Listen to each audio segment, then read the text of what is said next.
recovery ship, grab the water, and work to Bob and Doug out of Dragon successfully. We are 20 minutes away from launch. Fueling Falcon 9 is continuing. Let's check in one more time. Down with the team, Kennedy.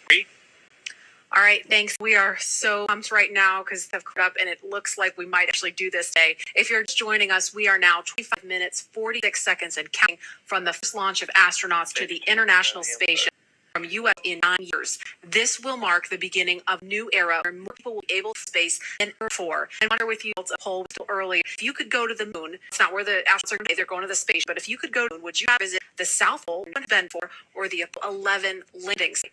And it was a pretty even split. We had 6% of you say you would go to the moon's South Pole, and 54% of you would go to the Apollo 11 landing site. I kind of side with the Apollo 11 landing site because I'm a history buff and I want to see where Neil Armstrong and Buzz Aldrin. So I don't know what you guys think. Lauren, I would love to go flag there and put that prints there. Still be there. There's no wind should there. Still be there. Leland, how about? I think I'm with both because just like the classic, going to classic spot. That's where all of it's. That's where all the inspiration. Even though I was an engineer seeing it, but besides that, that's history. And hopefully, maybe it wouldn't have to be one or the other. That's true. Exactly. Yeah. I mean, yeah.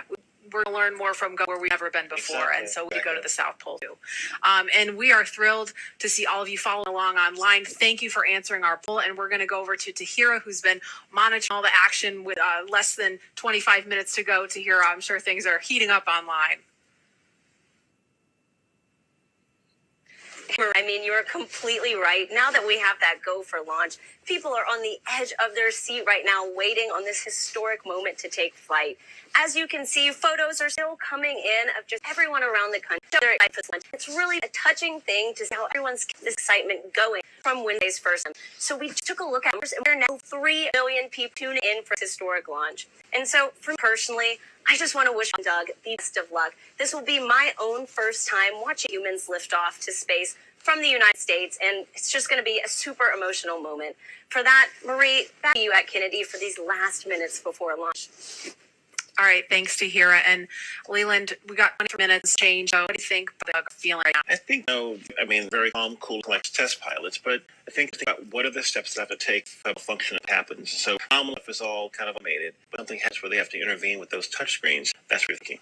We're inside 23 minutes now. So Wednesday, we were 5 minutes further in the countdown when we heard that call to scrub, and the weather was still very touch and go at this point on Wednesday. But today, it at least for right now, I don't want to jinx it. I'm afraid to even say it out loud, but it looks better today. Yeah, and it feels like I'm feeling it a lot more than I did on Wednesday.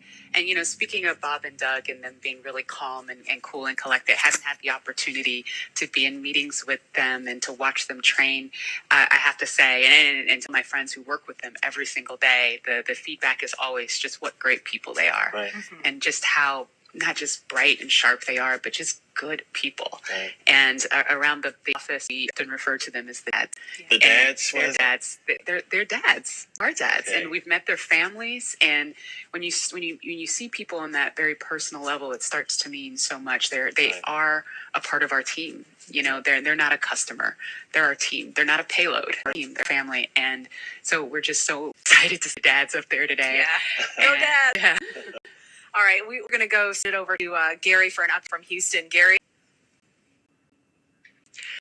Hey, Marie. The space station team here is focused. All eyes are on the system that are happening across the board. Listening in as we click online. I can tell you that things are looking very good. Chris Cassidy will be watching from the International Space Station right now, flying over the Pacific Ocean. It's heading to cross right over the launch pad. We might get some good views from the station. Hope to be capturing those. We'll launch via the screen up, and everyone's excited to see our 2 crews on the way to the International Station. But before we get to, I just want to pass a good look from the Air Flight Operation here in Houston. It's always exciting to do something wholly new and amazing with operations, and we can't wait to see team members Bob and Doug and take to the International Space Station. From us here in Houston, I'll send back to the team in Hawthorne for the latest happening there. John. Minus 2 minutes, 30 seconds. Continue down. Everything still good for launch of Falcon Dragon. 22 minutes, 1 seconds, a half hour. Right now, you can see a large white cloud coming off Strongback. That is normal. We get rid of the left stage with lift. We have a numbing line going up at Strongback. And so as we relieve pressure, the moist, humid air condenses around it, and that gives you loud. the things are actually on schedule. We did begin propellant load at T-minus 35 minutes. Fuel loading on the second stage, I believe we just heard the call out that it is complete. First stage fuel load is continuing, and right now that's a little more than, it's about 60% of the way full. So things are looking good. Second stage is getting ready to begin with oxygen loading.